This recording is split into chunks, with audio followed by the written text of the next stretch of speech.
Olá pessoal, sejam todos bem-vindos à nossa quarta aula do curso de Lógica de Programação. Eu sou o Ricardo e no vídeo de hoje eu vou falar sobre tipos de dados, variáveis e constantes. Um programa de computador é dividido basicamente entre instruções e informações. As instruções são ordens que a gente dá para a nossa máquina para controlar o comportamento dela e a forma como os dados que serão inseridos ou lidos pelo nosso programa serão tratados.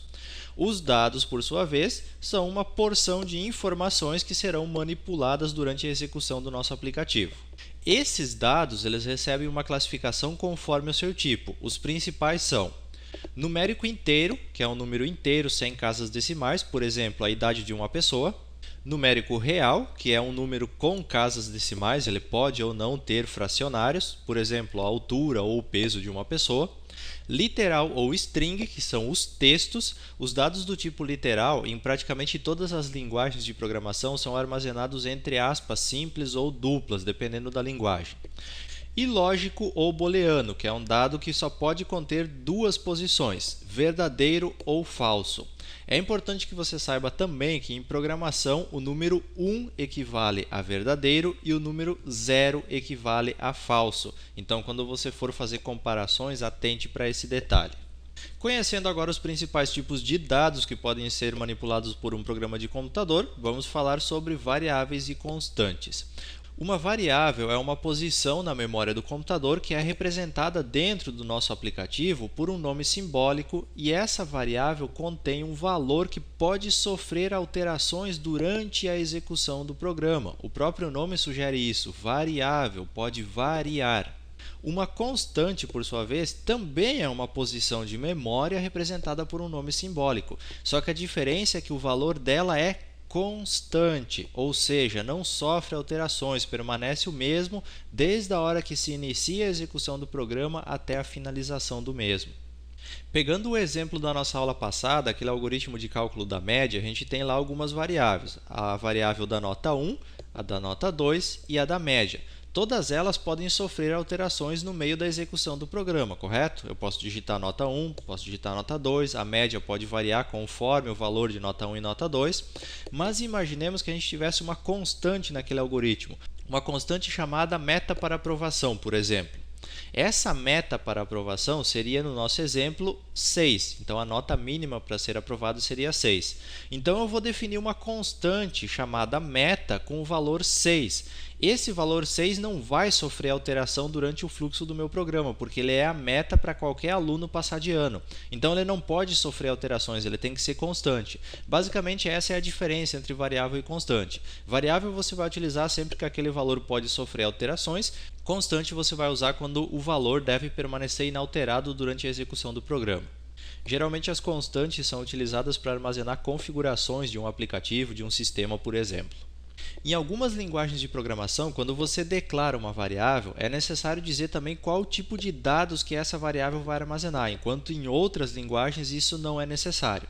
Já para constantes, geralmente é dispensável informar o tipo de dados, mas é fundamental que o valor seja informado, afinal de contas ele deve permanecer constante.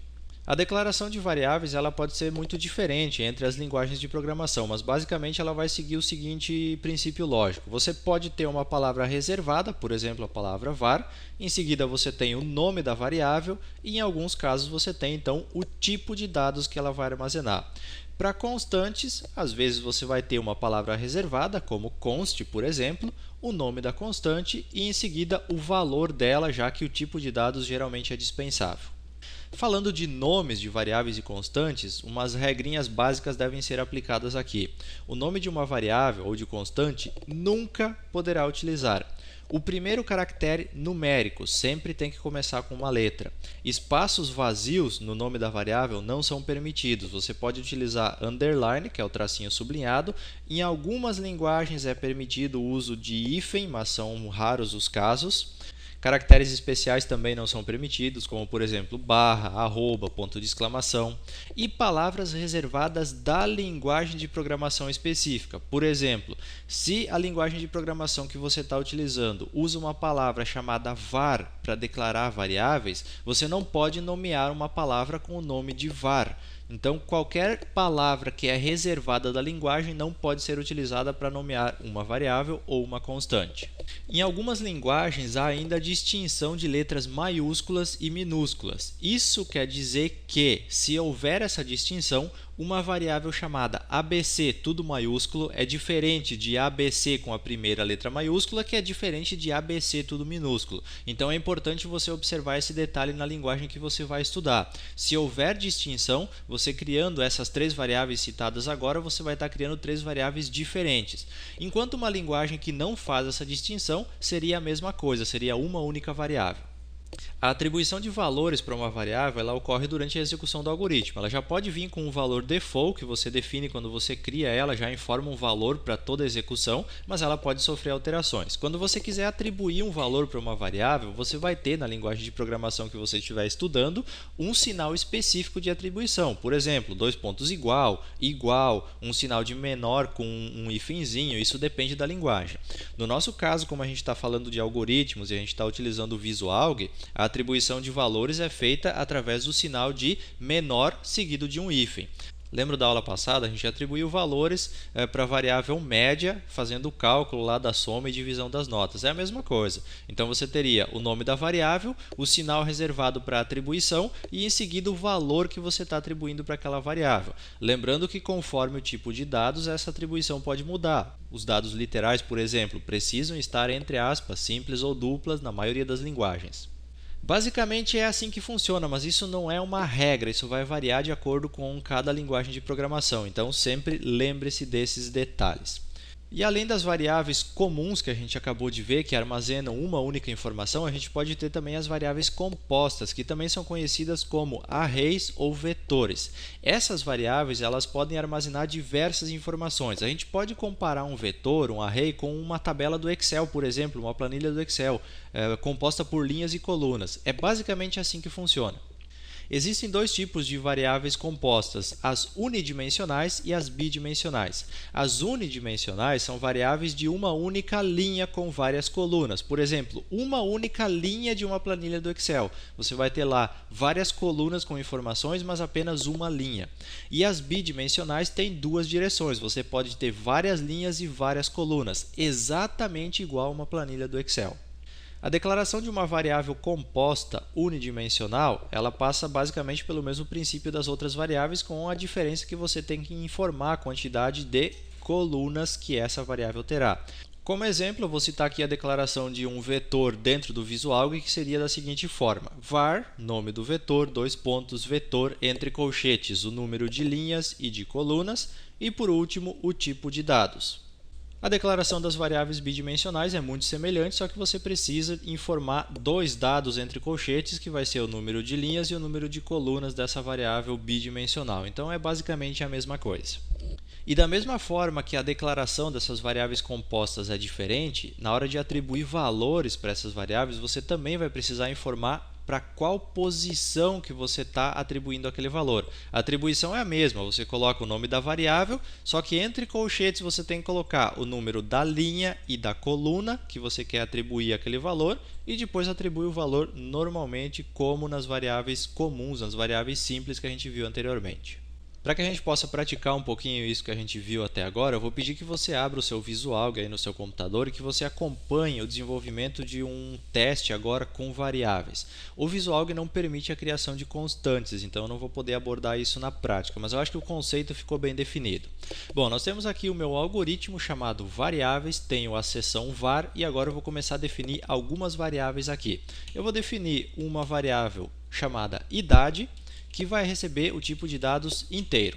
Eu vou ter uma variável chamada altura, que vai ser do tipo real, porque pode ser fracionado. Eu vou ter uma variável nome, que vai ser do tipo caractere, que é literal, que é string, texto. E eu vou ter uma variável do tipo chamado casado, que recebe um valor lógico, que só vai poder ser verdadeiro ou falso. Agora eu vou vir aqui para a seção de comandos e vou digitar umas atribuições para essas variáveis. Vamos colocar aqui, idade vai receber. Lembrando que para atribuir valores no Visualg, você coloca um sinal de menor e um hífen e depois você coloca o valor. Idade, eu vou colocar aqui 30 anos. Altura, eu vou colocar 1,81. Aqui é ponto para separar os decimais, não é vírgula, tá? É sistema americano. Nome vai ser, entre aspas, duplas. E casado vai receber verdadeiro. O que eu vou fazer agora? Eu defini aqui as minhas variáveis, o tipo de dados que cada uma delas vai receber e aqui eu atribuí valores para cada uma delas. Agora eu vou executar esse meu algoritmo aqui, que na verdade não vai fazer nada além de adicionar os valores, para que vocês vejam aqui na parte de baixo esses valores sendo atribuídos às variáveis. Cliquei aqui ou pressiono F9, executou, posso fechar essa janelinha aqui. E aqui embaixo, então, eu vou ter a atribuição. A minha variável chamada idade, do tipo inteiro, recebeu o valor 30, altura é real, recebeu 1,81, nome recebeu Ricardo e casado recebeu verdadeiro. Então, eu atribuí valores para minhas variáveis. Simples assim. Eu reservei um espaço na memória do meu computador, nomeei aquele espaço com um nome para utilizar no meu programa, no caso idade, altura, nome e casado, e dei um valor que foi guardado naquele espacinho de memória. É basicamente assim que funcionam as variáveis. Vamos ver ainda um exemplo de vetores, de arrays aqui, unidimensionais e bidimensionais. Então, eu vou colocar aqui vet underline uni, de vetor unidimensional, dois pontos. Vai ser, então, um vetor, lembrando que isso aqui é da linguagem do Visualg, abre colchete 0.4, fecha colchetes, de real. Então, eu defini um vetor chamado vet underline uni, ele é um vetor, ele é um array, vai ter posições de 0 até 4 e é do tipo real, pode receber valores fracionários. Agora eu vou executar de novo o meu algoritmo aqui, você vai poder observar aqui na parte da execução, nesse escopo aqui, que foram adicionadas várias informações aqui, ó, vet uni 0, 1, 2, 3 e 4, porque eu defini que o meu vetor ele deve ter 5 colunas, uma linha e 5 colunas. Em programação, a contagem não começa em 1, sempre começa em 0, por isso é importante você se acostumar com isso. Se eu coloco aqui de 1 a 4, eu vou ter só 4 posições, mas eu coloquei de 0 a 4 porque eu quero 5 posições. Lembre-se sempre, em programação a contagem começa em 0 e não em 1. E eu tive aqui então a adição de um vetor, de uma variável composta, com 5 posições. Se eu quiser atribuir um valor para uma dessas posições, por exemplo, a posição 2, eu preciso fazer da seguinte forma. Eu coloco o nome do meu vetor, entre colchetes eu coloco a posição que eu quero alimentar com uma informação, por exemplo, a posição 2, e agora eu atribuo o valor. Vou colocar aqui o número 25. Agora, quando eu executar, vai aparecer lá embaixo o número 25 na posição 2 do meu vetor. A mesma coisa vale para cada uma das outras posições. Sempre que eu quiser alimentar, eu preciso definir qual posição do vetor eu quero alimentar. Vamos agora ver um exemplo de vetor bidimensional. Vamos colocar aqui vet underline bi, um vetor bidimensional, dois pontos, vetor, entre colchetes eu vou colocar aqui 0.1, vírgula 0.3, fecha colchetes de inteiro, agora eu vou colocar. E eu vou executar o meu algoritmo. E olha só o que aconteceu, várias posições foram adicionadas aqui, ó, o vetor 0, 0, 0, 1, 0, 2, 0, 3, 1, 0, 1, 1, 1, 2 e 1, 3. Por quê? O primeiro número é o número da linha, o segundo número é o número da coluna. Lembrando, começa a contar a partir do 0. Então, linha 0, coluna 0. Linha 0, coluna 1, linha 0, coluna 2 e assim sucessivamente. Agora, quando você quiser atribuir um valor a uma posição desse vetor, você precisa colocar o nome do vetor, nesse caso vetb. Entre colchetes, você precisa colocar o número da linha primeiro, por exemplo, linha 0, e depois o número da coluna, posição 2, por exemplo. E daí você atribui o valor. Vou colocar aqui 50. Se eu executar agora, você vai ver que na posição 0,2 foi atribuído o valor 50 para a minha variável. E assim eu tenho uma espécie de planilha virtual para trabalhar dados dentro do meu aplicativo. O uso desse tipo de variável multidimensional, digamos assim, ele vai depender da necessidade. A gente vai ver isso quando aprender programação, você vai perceber essa necessidade gradativamente conforme o seu estudo vai avançando. O uso de variáveis simples ele é mais comum, ele acontece praticamente a todo momento durante o desenvolvimento de um aplicativo. Vai da necessidade do programa, da lógica que se está fazendo e assim por diante. E assim encerramos então a nossa aula de hoje, onde falamos sobre tipos de dados, variáveis e constantes. Eu espero que vocês tenham gostado, que vocês tenham entendido e aprendido tudo que foi passado aqui hoje. Qualquer dúvida, crítica ou sugestão, deixa um comentário no nosso site embaixo desse vídeo para eu poder tentar ajudar todo mundo da melhor maneira possível. Se você está gostando das aulas, não esquece de deixar um joinha no YouTube, de compartilhar nas redes sociais para ajudar na divulgação do nosso trabalho. E se você não quer perder as próximas aulas, não esquece de acompanhar o RBTech. Aí na tela você está vendo os endereços por onde você pode nos seguir e ficar sempre ligado em todas as novidades. No mais, meu muito obrigado a todos que nos acompanham e até o nosso próximo vídeo.